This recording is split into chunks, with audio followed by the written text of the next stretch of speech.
ചക്കയ്ക്ക് ഒരു ഇച്ചിരി മധുരം പോലുള്ളത്. അപ്പം നമ്മളൊരു 5-6 പച്ചക്കുരുമുളക്, ചക്ക, തൈരും ഇതിനകത്ത് വെളിച്ചെണ്ണയൊക്കെ ഒഴിച്ചോണ്ടേ നല്ല രുചിയാണ്.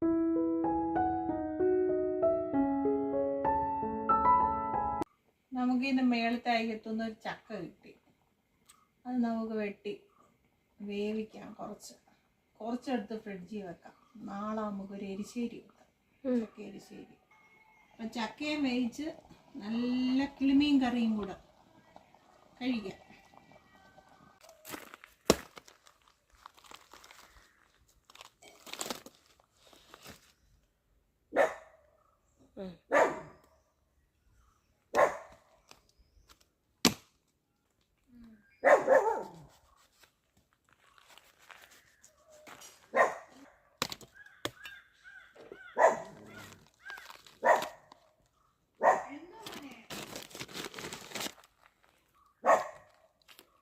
നമ്മളിവിടെ ചക്ക വെട്ടിപ്പറക്കി എടുക്കുകയാണ് വേവിക്കാൻ വേണ്ടി.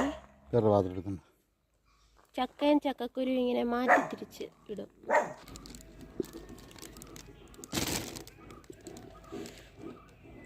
നമ്മളിന്ന് കുറച്ച് ചക്കയെ വേവിക്കുന്നുള്ളൂ, ബാക്കി ഈ കവറിലാക്കി ഫ്രിഡ്ജിൽ വെക്കാം. അപ്പം നാളെ എടുക്കാമല്ലോ.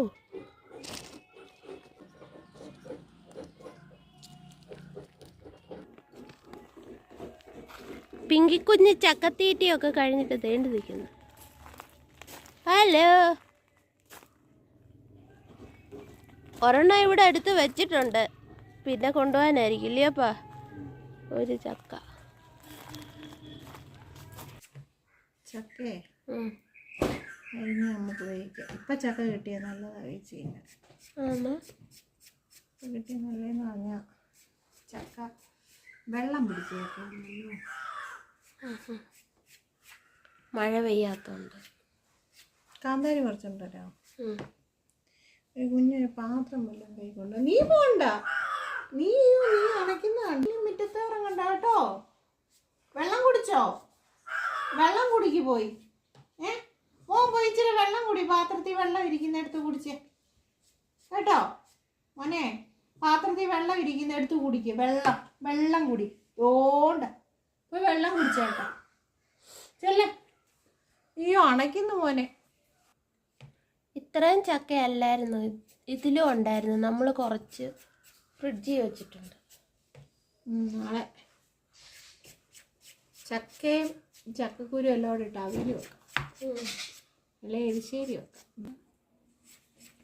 വെള്ളം കുടിക്കും മോനെ, അണച്ച് നടക്കാതെ.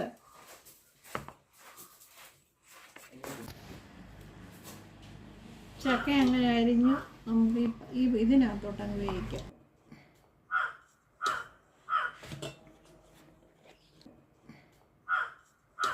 അല്ല ഈ മുറം വാങ്ങിച്ച കാര്യമാണ്. ഓരോ ആവശ്യങ്ങൾക്ക് ഇപ്പോൾ വലിയ മുറങ്ങുണ്ടല്ലേ അരി ഇടാനെടുത്തു. ഇപ്പോൾ ഈ മുറം അരയ്ക്കാനെടുത്തു. കുഞ്ഞു മുറം ഞാൻ പൊളിക്കാനും എന്തെങ്കിലും സാധനമൊക്കെ എടുത്ത് വെക്കാനെടുക്കും. ഇപ്പം ഒരു 4-6 ഗ്ലാസ് വെള്ളം ഒഴിച്ചിട്ടു. ഉണക്കായോണ്ടേ വെള്ളത്തിൻ്റെ ഇത് കുറവല്ലേ, അതുകൊണ്ടാണ് അത്രയും വെള്ളം ഒഴിച്ചത്. ചക്കയ്ക്കകത്ത് വെള്ളം ഇല്ലല്ലോ, അതുപോലെ ഇവക്കൊരിച്ചിരി വെള്ളം പോലെ ഇരിക്കുകയും വേണം. ഇനി നമുക്ക് അരപ്പിനുള്ളത് റെഡിയാക്കാം. ഇതൊന്ന് അടച്ചു വെക്കാം.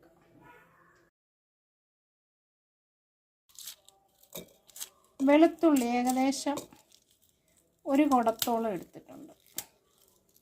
ചക്കയ്ക്ക് വെളുത്തുള്ളിയൊക്കെ ഇച്ചിരി ഏറെ നല്ലതാണ്. പിന്നെ നമുക്ക് ജീരകം, അത് അത്യാവശ്യം 1 ടീസ്പൂണോളം എടുത്തിട്ടുണ്ട്. പിന്നെ നമ്മുടെ സ്വന്തം തോട്ടത്തിലെ പച്ചമുളക്, അയൽവക്കക്കാരൻ്റെ പറമ്പിലെ കാന്താരി, ഇത് നമുക്ക് ഇതിനകത്തോട്ട് ഇട്ട് കൊടുക്കാം. കുറച്ച് കരിയാപ്പില. ഈ ചക്കയ്ക്ക് ഒരു ഇച്ചിരി മധുരം പോലുള്ളത്. അപ്പം നമ്മളൊരു 5-6 പച്ചക്കുരുമുളക്, ചുരണ്ടി വെച്ചേക്കുന്ന തേങ്ങ, ഏകദേശം ഒരു വലിയ മുറി തേങ്ങയുണ്ട്.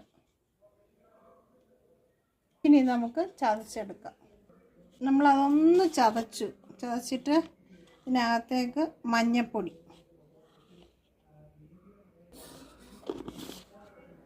പിന്നെ ഉപ്പൊക്കെ ആവശ്യത്തിന് ഇട്ട് കൊടുത്താൽ മതി.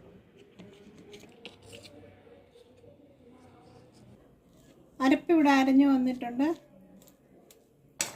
ആവി ഇങ്ങനെ കയറി വരുന്നുണ്ട്. ഇനി ഈ ചക്ക എല്ലാം ഇവിടെ ഇങ്ങനെ ഒന്ന് കൂട്ടിയിട്ട് ഇതിൻ്റെ നടുക്കോട്ട് നമുക്ക് അരപ്പ് ഇട്ട് കൊടുക്കാം.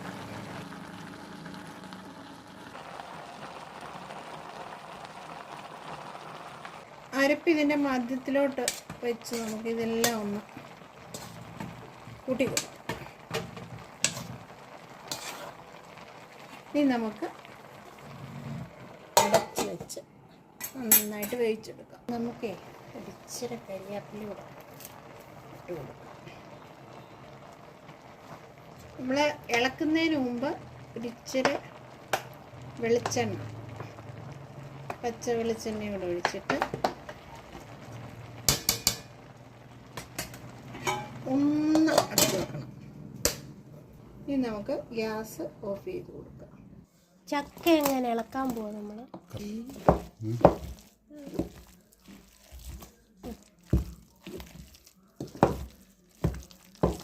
ചക്ക എങ്ങനെ കഴിക്കാൻ വിളമ്പുക. ഇവിടെ ഇങ്ങനെ ചക്ക വേണം, വെള്ളം പോലെ, ഇച്ചിരി വെള്ളം പോലെ. മീൻകറി, ചാറ്. എനിക്ക് ഏറ്റവും ഇഷ്ടമാണ് ചക്കയുടെ കൂടെ തൈര്. തൈര് ചമ്മന്തിയാണ്. മീൻകറി ഉള്ളതുകൊണ്ട് തൈര് ചമ്മന്തിയില്ല, തൈര് മാത്രം. നല്ല രുചി. ഈ ചക്ക തൈരും ഇതിനകത്ത് വെളിച്ചെണ്ണയൊക്കെ ഒഴിച്ചോണ്ടേ നല്ല രുചിയാണ്.